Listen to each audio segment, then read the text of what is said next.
Hello, in this video I show the steps I take to dye with sorrel root, using rhubarb leaves as a mordant. Sorrel is also called dock, and it's the root that we're after. The first step is to make a skein of wool. This is so that the mordant and dye can get to each bit of the wool. I made this winder. The circumference is about 1 metre, so by counting the turns I know how much wool is on the skein.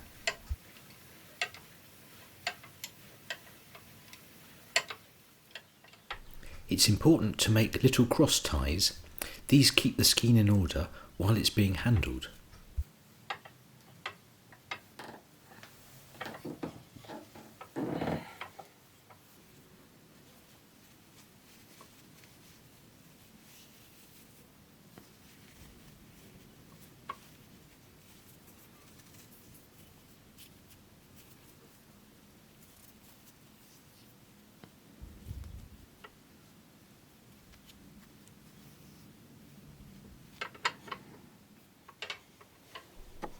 The skein is slid off the winder, ready for the next step.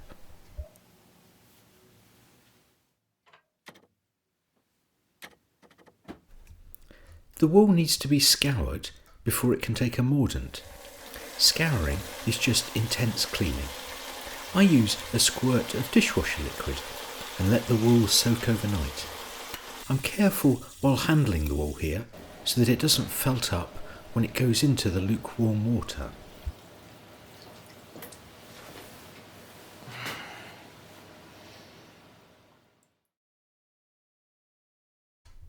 The next day I rinse the wool to remove any residue from the dishwasher liquid.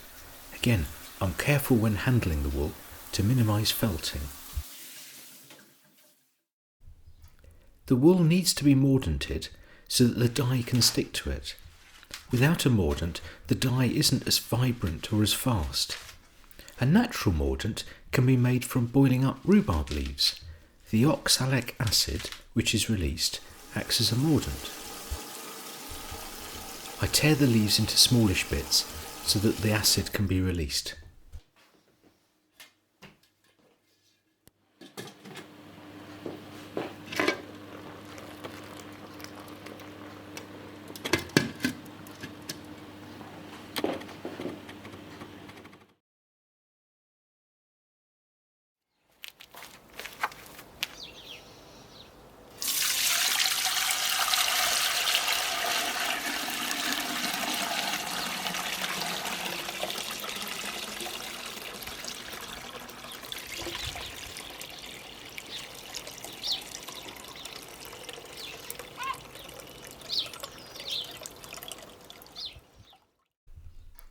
The wool can now have a mordant applied. The rinsed, scoured wool goes into the rhubarb liquid. Again, careful handling to minimise felting. This is boiled for an hour, then I leave it to cool overnight. The next day I drain off the wool. I can actually reuse this liquid once more. The rule of thumb is equal weight of rhubarb leaves to wool. The wool was only half the weight of rhubarb leaves, so I can reuse the liquid just once more before it's exhausted. The mordanted wool is now rinsed to remove any excess mordant.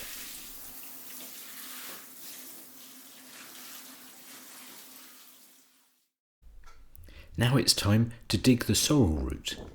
Make sure you ask the landowner's permission before digging. Sorrel, or dock, is considered a weed, so as long as you leave the area tidy, most people will be quite grateful to you for removing it. The roots often go very deep. It's easiest to dig after some rain, but it was a very dry spell when I dug up these roots. The leaves can also be used to make a dye, but the root gives a stronger colour.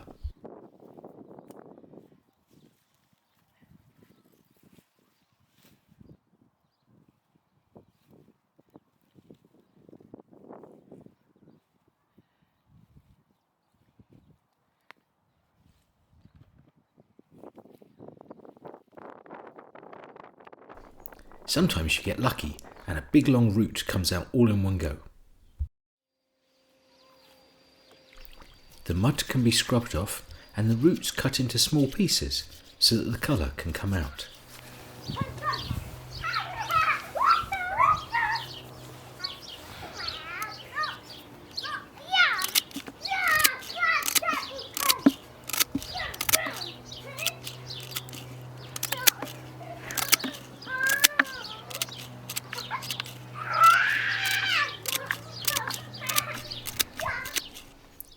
The roots need soaking for at least a week. This is to extract as much colour as possible from them.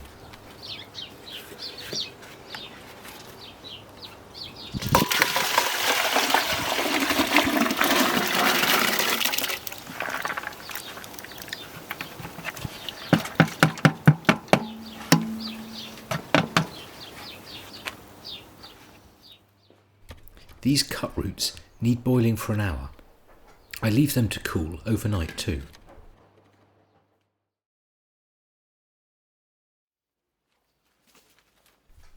The next day, the liquid can be strained off and the roots discarded. They can go onto the compost. The liquid will be a dark brown-green colour and the roots quite pale.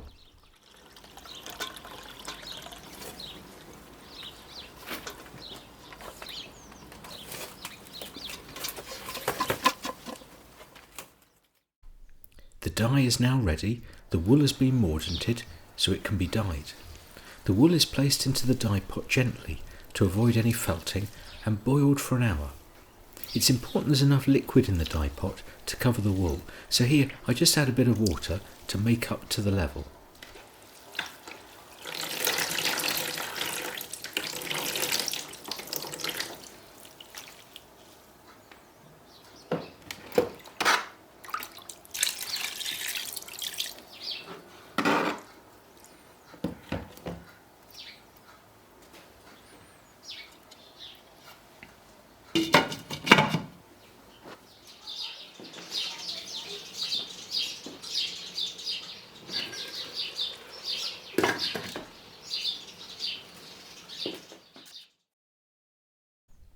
The next day I rinse the wool to remove any excess dye.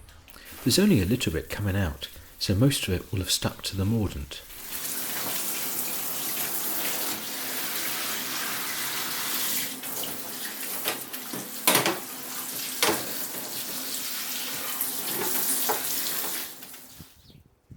Last thing, I dry the wool before storing the skeins away for future use.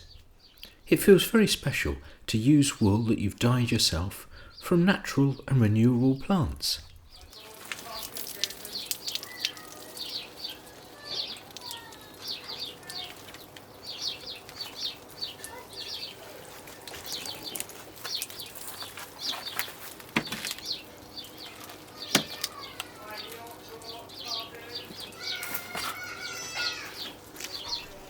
Thanks for watching.